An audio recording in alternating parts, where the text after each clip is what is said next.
Hi, everybody. Welcome to FNS Wrestling Podcast. I am your host, back on a Monday night to do my weekly discussion of some Ring of Honor wrestling. I apologize, I am a little bit late getting around to it today. Had a few things to do. My son had some basketball tryouts, or actually a bit of exhibition game, so I was out at that. And I'm going to try today. It's been a really busy week of wrestling. I watched Impact show on Friday. I watched SummerSlam on Saturday. I watched... What else did I watch? NXT TakeOver on Sunday. I've also watched ROH Glory by Honor Night 2. I have not had a chance to get to Night 1 yet. It's just been a really busy weekend full of wrestling, as I'm sure you're aware if you're a wrestling fan. But I am going to talk about Night 2 really quickly, and then I'm going to move into the weekly offering from ROH, which is episode 518. I'm not going to go super in-depth on the pay-per-view, but I will talk about each match briefly and give you my thoughts on that before transitioning into the weekly program. So yeah, I don't really have much to say. Thanks for checking out the podcast. If you haven't heard it before, welcome back if you had. Love to hear any feedback. fnswrestling@gmail.com, fns_wrestling_podcast on Instagram, or if you're listening on YouTube, you can easily just leave a comment and I will get back to you, pretty much guaranteed. So that being said, I got a lot to get into, so I figure we can transition right into it. So let's start talking a little bit about Glory by Honor Night 2. So the first match on this Night 2 of Glory by Honor was Dalton Castle. He defeated Danhausen in the opener, which I would consider largely a comedy match. Dak Draper was on commentary for this one. He sort of ran down in support of Dalton Castle at one point. Standard stuff. Danhausen used his teeth. He actually had 2 jars of teeth in this one. Dalton Castle's boys get involved a couple times. They were baby chicks tonight. At one point, they were in the ring pecking at the teeth on the mat as though it was chicken feed, which was a bit interesting. Castle ended up winning with his Bangarang finisher. I thought it was a decent match. I didn't think it was really a hot opener. I'm generally looking for something that's just a sprint, a barn burner of a match to start a show, and I don't think this was. Danhausen, as I've said on this program, is not my cup of tea. I do get that people like him a lot, and that's fine. He's just not for me, really. And with 2 nights and so many matches, I'm not sure we needed this one. But people do love Danhausen, and I guess this quick match gave them their fix of this guy, because he is very popular, I understand. So I guess they needed to put him on the card, and the match was fine. I don't think it was great, but there wasn't anything really wrong with it either. It was just a lot of comedy, obviously, with Danhausen involved. We then get in the next match, LSG defeated world famous CB in what was a pure rules match. So this may come up later a few times probably, but this match had no story and no stakes. So this is ROH simply, I've said it a lot on this show, they just don't have the time in one hour show each week to develop characters and stories for all of the talent that they have. So you kind of end up with people thrown together for matches and things like this, because I haven't seen LSG or world famous CB on ROH, the TV program, in quite a while. It's been several weeks at least. So with this one, LSG used all of his rope breaks. The match was fine. At one point, CB was on LSG's back, applying a pretty cool submission, pulling both of his arms behind his back. So LSG had to get a rope break by using his teeth, which I thought was interesting. LSG ended up winning with a crucifix pin, and CB slapped his hand away during the Code of Honor. So I don't know if this is a hint of sort of a CB heel turn. Josh Woods was on commentary for this one.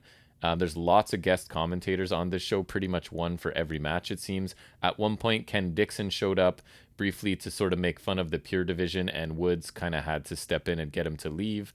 So I'm interested to see where that goes. I kind of like Ken Dixon, and Josh Woods is growing on me, so we'll see where that goes. I thought this was a well-worked match. I'm not really a big fan of either of these two guys, mostly because they don't have anything going on in ROH right now. So again, it was just kind of a match between two guys we haven't seen in the Pure Division. So it was decent, nothing amazing, but it was a fine match between these two. We then get a women's tag team match where Miranda Alizé and Roxy, who are in the women's tournament, they defeated Chelsea Green and Willow. So Chelsea Green was making her debut with ROH, and Maria Kanellis Bennett was on commentary for this one. The other 3 women are or were in the women's tournament. Alizé and Roxy are still in it at this point, and I think Willow lost in the first round, if I remember correctly. I didn't think Rachel Green did a ton in this match, and it might be due to her arm still being in a cast. I know she may not be fully comfortable. But the other three did get plenty of time in this. There were a couple sloppy spots for sure. I thought Alizé looked better in this match than she did in the first tournament match I saw her in. But on the flip side, I didn't think Roxy looked quite as good as she did in the one tournament match where I was really impressed with her. She's just a 19-year-old, and I thought she looked great, so I wasn't quite as impressed with this match. But Roxy ended up getting the pinfall for her team with the code red that I think is called the Rock Red or the Code Rock or something like that. Anyways, it's a code red. She picked up the pinfall. It was a fun enough match, I thought. Nothing really special. That being said, I am interested in seeing more from Willow. She's got an interesting look and sort of this idea that she's just insanely positive all the time. And she has a pretty nice pounce, so I'm interested in seeing more of her, as well as Roxy and Alizé, because ROH is sort of building their women's division here, and I think those three could be a decent part of it from what I've seen so far. So a pretty fun match, a little bit of sloppiness, and not a whole lot from Rachel Green in that one. Next, we get the 6-man tag team title match with Incoherence, who I hadn't heard of before, but I've heard of the people in it. So that's Delirious, Hollow Wicked, and Frightmare.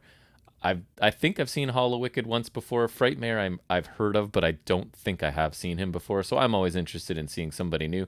So they're facing the 6-man tag champions, and that is Shane Taylor Promotions. That I'm a big fan of them. I think they're underused at this point. Even though they're champions, they still don't get on TV very often. So that's Shane Taylor, Moses, and Khan. So Ultramantis Black, who I don't know is on commentary for this one, I don't find he added a lot. He was sort of just doing some quirky, strange stuff, sort of like they're aliens or something. Anyways, he didn't add much for me, but I thought the match was really fun. It actually presented the masked Chikara guys, former Chikara guys, I think, as legitimate threats at times. They had some pretty cool looking offense, some pretty reasonable near falls. I think Shane Taylor's awesome. He always looks good, and I feel like Moses and Khan, they seem to get better every time I see them, and I really think there's some massive potential here, especially in Khan, just because he has more of a traditional look. He looks great, and he seems to be getting better all the time. So Shane Taylor hit Frightmare with the Marcus Garvey driver for the pin in what I thought was a really enjoyable match. But again, the challengers for this one aren't even really in ROH, so there wasn't much story behind this. But I guess you can always go with people are just forming 3-man teams to try and challenge these guys for the championship. So I guess that's kind of your built-in story. They want the titles, so they formed a team and came after them. But I thought the match was really good. We then get Brian Johnson, who's filling in for Jay Briscoe, who was unavailable. So Brian Johnson's pulling double duty because it's in his hometown. So he's going to get a nice pop from the crowd every time. So he's teamed up with Mark Briscoe. They defeated Demonic, Flamita, and Flip Gordon in, again, a match of people just kind of thrown together, it feels like. So apparently Jay Briscoe was unavailable for COVID protocol, so hopefully everything's okay there. I know Ring of Honor, of all companies, takes it really, really seriously, so they're definitely following the protocols. Johnson did cut his usual heel promo on the way to the ring. It was in front of a home crowd that loved him, so it was a little bit awkward because generally he's trying to generate massive heat because he's just filled with venom and rage, but the crowd loved it in this case, but that was fine. So this was a story sort of about dissension on both teams, as neither of these teams normally work together. So at one point, Briscoe gets shoved into Brian Johnson, and Brian Johnson's just done. He leaves the ring, walks out, and leaves Briscoe all by himself. So Gordon tries to get Flamita to use a chair and cheat, but there's sort of a disagreement, and that gives enough time for Mark Briscoe to hit a jig driller to Gordon on the chair for the win, as the ref sort of has to ignore that the chair is sitting there. Even Mark Briscoe sort of made like a sheepish little grin at the camera and then slid the chair out of there. So I thought this was another fine match. Like, nothing wrong with the in-ring stuff, but again, it's just like these teams were thrown together to get maximum people on the show, which I understand. You got 2 nights.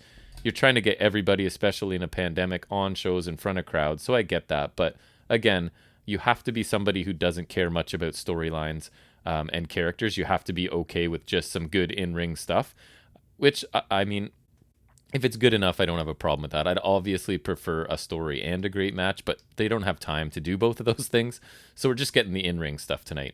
So then the next match is an 8-man tag team match, which has the Foundation, Rhett Titus, Tracy Williams, Jonathan Gresham, and Jay Lethal. They defeated Violence Unlimited, Tony Deppen, Chris Dickinson, Homicide, and Brody King. And for me, this was the best match to this point of the show, and maybe my match of the night. I don't know, the next one I liked quite a bit too. So it was partly about a confrontation between Jonathan Gresham and Brody King. So the biggest man and the smallest man in this match, Gresham's I think 5'4", Brody King's probably like 6'5" or something. So they're sort of teasing that basically they wanted to face off with each other, but they sort of held off on giving us that a little bit. There's a little bit of dissension happening in this match too in the foundation, as Lethal and Gresham had a couple of spots where they had issues. Lethal delayed Gresham from facing Brody King, despite Gresham wanting to do it at one point. And then I think it was Gresham was basically giving Deppen a chance to tag out. And Jay Lethal took exception to that and thought, why would you do that? Just keep attacking the guy that's, been taking the punishment. So as well in this, Tony Deppen took a lot of punishment. And he had competed the night before. I haven't had a chance to see night one yet. I apologize, but hopefully I'll get around to it. And there's people in the stands holding signed Tony Deppen signs. So there seems to be a movement among the people to get this guy signed. So there's some really good action. Then things kind of broke down near the end, with Gresham being driven through a table from the apron by Dickinson. Brody King hits a nice running crossbody to Tracy Williams, who's seated in a chair against the barricade. Looked pretty good. But all of this action on the outside leaves Tony Deppen alone in the ring. He gets hit with the lethal injection and takes the pinfall from Jay Lethal. So Violence Unlimited lose the match, but then they basically take out the foundation with the signature moves after the match. Dickinson gets on the mic, challenges any Pure wrestler past, present, or future. So I'm wondering if this is hinting at some returning people to answer this challenge. With a lot of free agents on the market right now, we'll see where that goes. So I really enjoyed this match, especially the action near the end when things kind of broke down and there was stuff going on the outside leading up to the finish. I thought that was pretty fun. I have seen specifically a lot of Chris Dickinson lately because I didn't know much about him until recently. But the more I see him, the more I'm impressed. I think he's really good. So I'm interested to see where this challenge that he laid down to the Pure Division goes in the future. The next match is a Lucha Rules match featuring LFI. In this case, it is Rush and Dragon Lee, the brothers, taking on and actually defeating Bandito and Rey Horus. So Silas Young is the guest commentator for this one. He seems to have issues with Rey Horus, even saying that Orris doesn't deserve to have a contract with Ring of Honor. This is one of the matches I was really looking forward to. All of these guys are really good, and Dragon Lee and Bandito are two of my personal favorites, and I like that the Lucha Rules as well. Every now and then, I don't think I could handle a full show of all Lucha Rules, but when it's thrown in once in a while with guys who can work really fast and do some cool stuff, I do enjoy it. So there's some issues with LFI right away. As Rush attacks Bandito's leg with a chair, Dragon Lee doesn't seem to like it, and actually Rush ends up grabbing Dragon Lee by the throat. But then Rey Horus sort of attacks to start the match, and they hug a little bit later, I think. So everything seems to be okay, but there was a little bit of a teased issue at the beginning of this. So there's one flurry that includes a top rope Spanish fly and a pop-up cutter. That leaves all four men down. Lee and Bandito then have a crazy exchange leading to some sort of modified destroyer by Bandito before Dragon Lee flips out of the 21 plex, kicks Bandito in the back of the head. Rush is then selling a hurt knee for quite a bit of this, and I'm wondering if he actually hurt himself. If not, he did a bang-up job of selling it, I'd have to say. Rey Horus then attacks the knee. Dragon Lee hits a huge suicide dive that takes himself out and Bandito. So this leaves Rey Horus and Rush alone in the ring. Rush hits the bull's horns for the win in this one. I really enjoyed this match. I don't think it was very long. It didn't feel super long, but it also might have been just because these guys were moving so quickly. But these four are non-stop action regardless. But when you add in Lucha Rules and all four stay involved almost the entire match, Rush may have actually hurt himself, as I said. I'm interested to sort of look into that.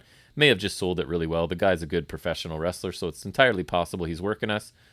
This match, as I said, wasn't super long. The action never stopped, and these four work really well together. I'm sure they have tons of experience working together, so I quite enjoyed this match. It was one of my favorites with the six-man tag match, I would say.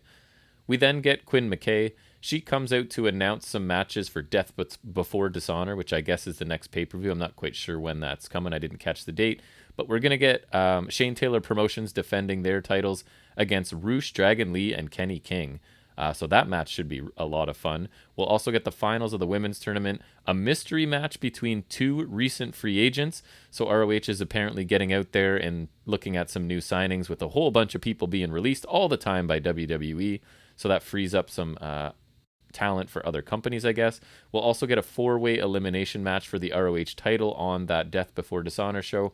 which will be Bandito defending against Brody King, EC3, and Demonic Flamita. I don't know what EC3 and Flamita have done to qualify for this, but I know Brody King was considered the next contender, so that should be a pretty fun match as well. I'm not a huge EC3 fan, but he's not bad, and the other three are pretty awesome, so it should be a fun match.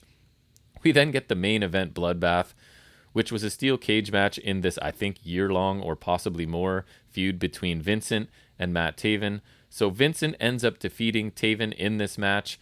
And going into this match, I thought it was going to be interesting for me because I have little interest in this feud or this match.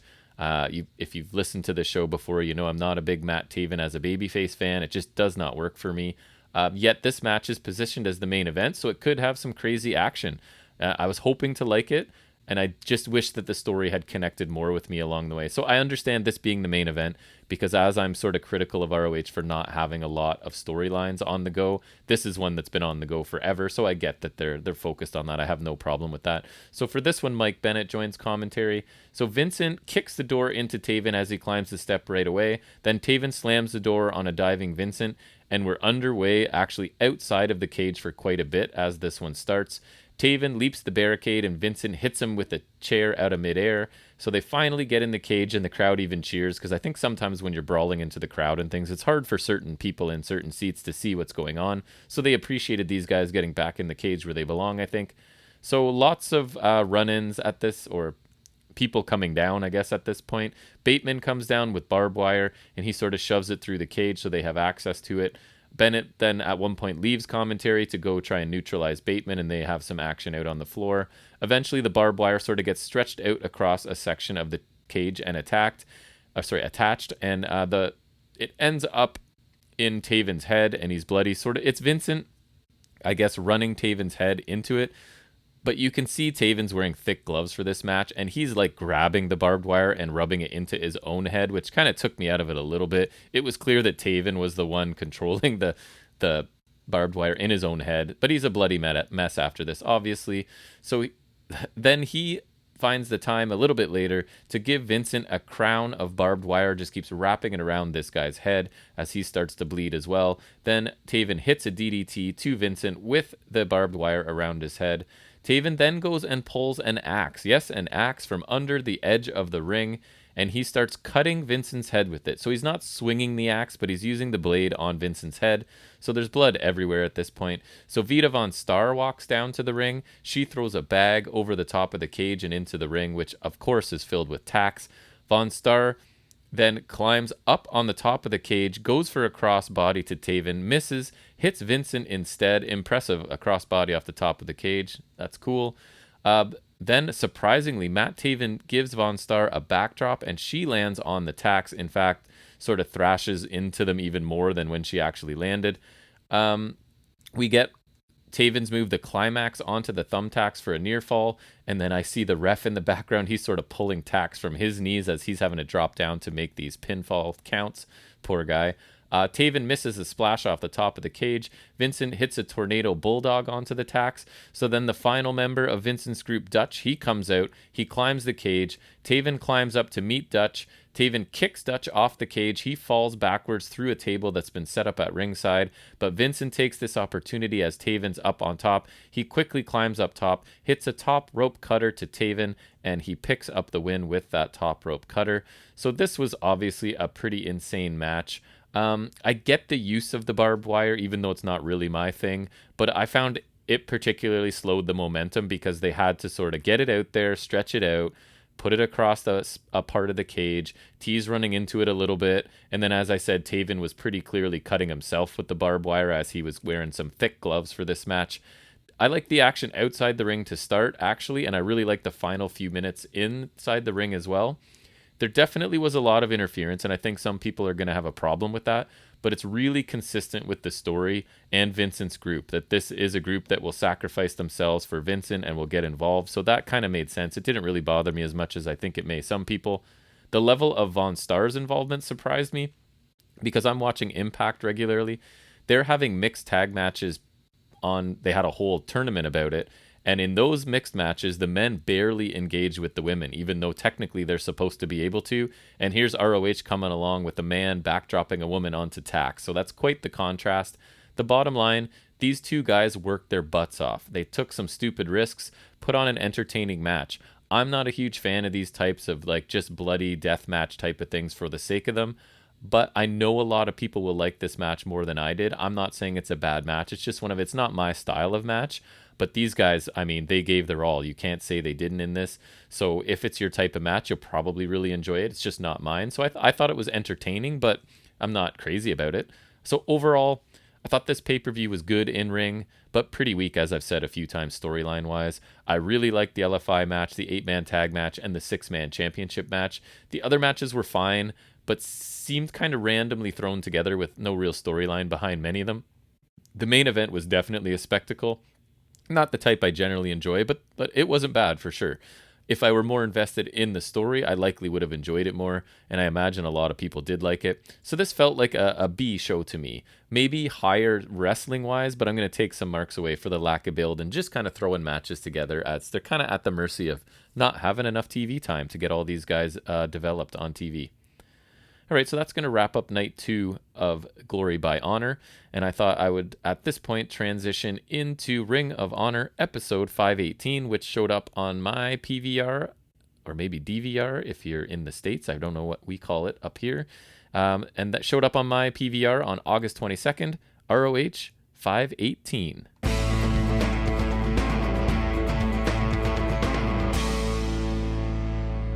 So this show starts with a recap of last week's Champions vs. All-Stars match where Flip Gordon pinned Homicide after a piledriver. We then see Ian Riccaboni is back at the desk because Quinn McKay will be in action tonight facing Roxy in the quarterfinals of the women's tournament, as well as Miranda Alizé taking on Nicole Savoy in another quarterfinal match of that same tournament. And the main event tonight will feature Rey Horus taking on demonic Flamita in what is a no disqualification match. So Brian Zane is backstage. He has both Quinn and Roxy with him, and he mentions that Roxy hoped to face Quinn in the quarterfinals. Quinn kind of bristles at this and immediately wants to know why that's the case. Quinn assumes it's because she's an interviewer. Roxy says that's not the reason, and she starts to try to explain, but her music hits, and she needs to head out to the ring, so she leaves before she can really explain herself. Quinn stays behind for a minute, says that she's still going to try her best regardless of why Roxy wanted to face her. So I thought this was a little bit of a different approach, because usually they go with a pre-recorded quick little 90-second or less promo for each person. So I appreciate a little bit of change in the routine here.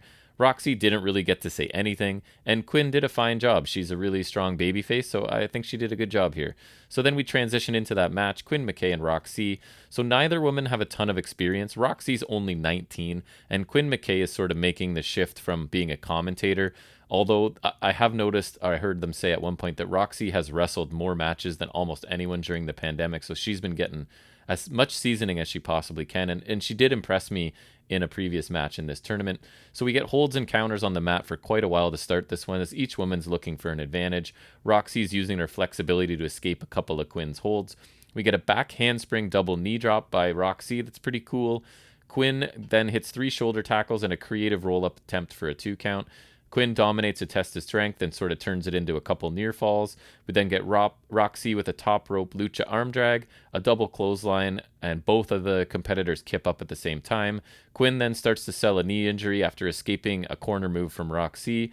Roxy even goes in to check on Quinn, but Quinn slaps her, so that kind of fires Roxy up, and she's done sort of being friendly, and now she's going to really attack. So she hits an uppercut and a suplex. Roxy misses a double knee in the corner. Quinn tries to apply the Tangerine Dream, but Roxy escapes. Quinn hits a neck breaker a little bit later for a near fall. She then catches Roxy coming off the ropes, hits a belly-to-belly suplex. Her knee gives out. Then that's Quinn on a fireman's carry shortly after, and Roxy hits her code red, picks up the pinfall win over Quinn McKay, and is going to move on to the semifinals, and Quinn has been eliminated. To be honest, I thought this match was just okay. Quinn is still fairly limited, but she's getting invaluable experience from this tournament, and she has strong potential as a babyface for sure.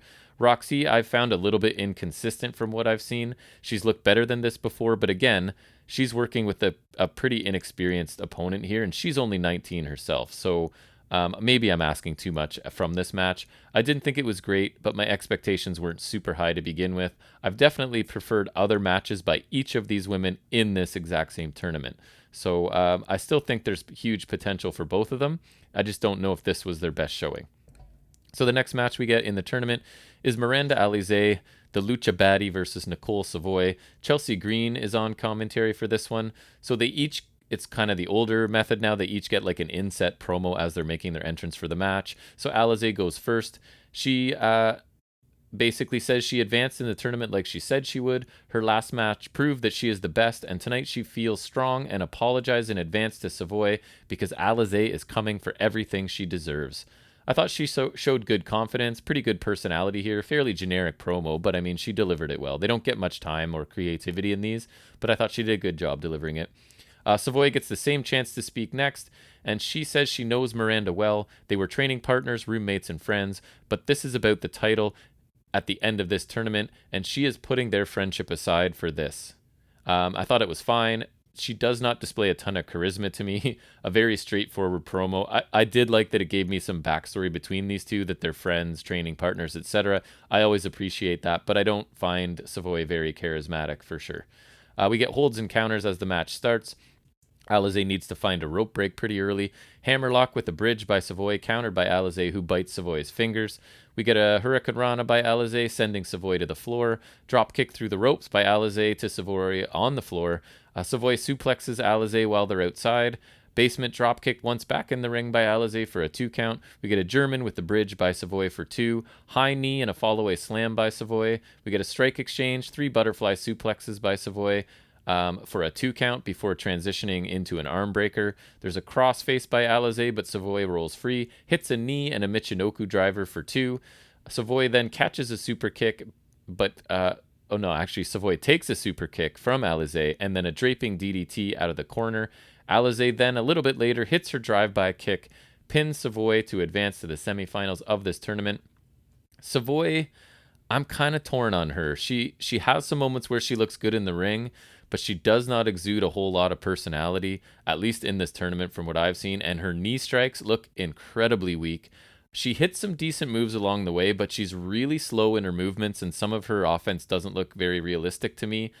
Green surprisingly added nothing on commentary. She was quite boring, would be the word I would use. She didn't really add anything.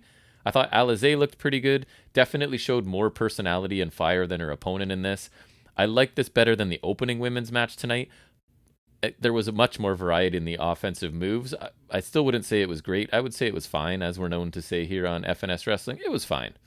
So then we get a little bit of a promo here as the Bouncers and Ken Dixon are backstage talking amongst themselves about how people have viewed them as a joke in the past for too long just because they're different. Well, now they're bringing a different attitude, and they're going to laugh at everyone else because everybody else is all the same. With Dixon in their group, they're going to free people of their burden of their petty little lives, which I'm not sure what they're trying to say there. I think they're trying to be a bit too clever, maybe. Dixon tries to add something, but Malonis cuts him off. They argue briefly about Dixon losing to OGK after Dixon says he's here to win. Brawler says that when they're together, they can't be stopped and will win the tag team gold, 6-man tag team gold, because when they are on the same page, they are unstoppable. I thought this promo was fine. I'm not a huge fan of this group. I'm actually most interested in Ken Dixon because I haven't seen much of him. The other guys I've seen forever, and I pretty much know what they're all about. I like that they're trying a new attitude and getting away from sort of the comedy stuff that they do quite a bit. But I'm not sold on this either, but I guess we'll see where it goes. Some of the lines seem to be trying a little bit too hard to be cute and seem somewhat out of character for these guys. But I guess they're maybe in the midst of sort of a character change, so I should give them a break. I thought this was just okay, I guess. We then move to the main event, which is a no DQ match between Rey Horus and Demonic Flamita, former teammates in Mexa Squad, but they've been sort of feuding for quite a while now. So we cut to a quick Flamita promo where he says that for one more time, he will prove who the best member of Mexa Squad was. He will bury the other members of Mexa Squad one by one. So it sounds like he's basically saying he's going to win this match and hopefully move on to take on Bandito. It was just a really quick promo, all in Spanish, but he did a good job. Orris then speaks. He tells us he's going to speak Spanish specifically so Flamita will understand what he's saying. He says it's time to get things clear. Today is the moment that he will be better, and the sun of Tijuana will shine on Flamita. I thought this was short and sweet, nothing groundbreaking, but solid and just leading us into this match. So right away, these two start slapping each other, and then a whole bunch of quickness is displayed by both of them. Flamita stops a Rey Horus dive attempt with a kick to the head. Flamita gets a chair, but Orris drop kicks it right into Flamida's face. Orris goes to slingshot over the ropes, but Flamita throws a chair into his face and then taunts him. Orris is run into the barricade twice, and he goes back to get a chair. Flamita drops Orris face first on the chair. It hits a super kick. We get a suplex by Flamita after a running drop kick to Orris's leg. Flamita sets up a chair in between the ropes in the corner before hitting a drop kick. Orris is then Irish whipped headfirst into that chair in the corner. It looked really good. They replayed it. It looked like very good contact. Orris throws a chair at Flamita, then hits a DDT on the floor. Flamita is run into the ring post and then hit with a chair to the back. We get a high crossbody off the top by Orris and a nice belly-to-belly overhead into the turnbuckles. We get a butterfly backbreaker by Flamita for a 2 count. A ripcord C4 by Flamita, but sort of a pendulum DDT by Orris. And they do the same sort of moves again right after this, and now both men are down. They battle up top, and there's a table set up on the floor. Ridiculous Spanish fly by Flamita off the top rope through the table on the floor. Just a crazy looking spot. Both men are down. Flamita gets up first and puts Rey Horus back in the ring. Tries to pin him, but just gets a 2 count. So Flamita goes back up top, hits a big Phoenix splash, and does pick up the win here. He says then we can overhear him saying that he wants Bandito next. So I really like this match. But these guys have had so many interactions lately for me. That being said, they're both incredibly fast and talented. They almost always, well, I think always, I can say that I've seen put on entertaining matches. It's just not the freshest thing because I've seen it already, but nonetheless, a very strong match, a fun main event to watch for sure. I'm happy that Flamita won. I do prefer him to Orris. And I'm not sure if this earns him a title shot, but I guess he's. We find out he is going into the 4-man match, so he will certainly add something to that. He's pretty fantastic. So he and Bandito and the other two, I'm sure, will put on a really entertaining match. So overall thoughts on this show: I didn't think it was particularly strong episode of Ring of Honor. It annoys me slightly that they just had a 2-night pay-per-view with a million matches, but there's no mention of it on the show basically a couple days later. Obviously, I'm sure the television stuff is recorded beforehand, but it's still sort of awkward that there's no mention of a 2-night pay-per-view that just happened. The opening women's match I thought was just okay. The second women's match was better, but still not the strongest I've seen. The main event was really good, but again, not a fresh matchup, nor did it involve any of the company's main eventers. So not a lot of star power on this episode of Ring of Honor, but that does happen because they have so little TV time and they can't get everybody on. I understand that. I would say that this show for me this week was a B-. It had one good match, one decent match, and one just kind of okay match. So not the strongest offering. I liked last week's episode a lot better, but I did think the main event was fun. And I do look forward to the finish of the women's tournament to see where that goes now that we're down to the semifinals. That should be probably a couple more matches next week from that tournament. So I think that's going to bring us to the end of this podcast. Hopefully I will be back. I think tomorrow my son and I are planning on talking about, Impact Wrestling's Emergence, I think it was, that was on Friday. So we'll probably run down that. We're also planning on doing another episode where we're going to talk about SummerSlam, which we didn't really enjoy, and TakeOver 36, which we really enjoyed some of it, and some of it was just okay. So if you'd like to hear our thoughts on that, keep your eyes peeled, because I assume we'll get that up tomorrow everywhere. Wherever you're listening to this, that will come up. I think I'm going to call it a night, because I'm hoping to post this before midnight, get it up, because I've been on a streak of getting these up on a Monday. So as I always say, thanks for any time you give to listen to me or me and my son talk about wrestling from our basement. It's really appreciated. We hope you enjoy what we're giving you, and we'll be back in the next day or two with a little bit more. So just keep your eyes out, and until then, take care.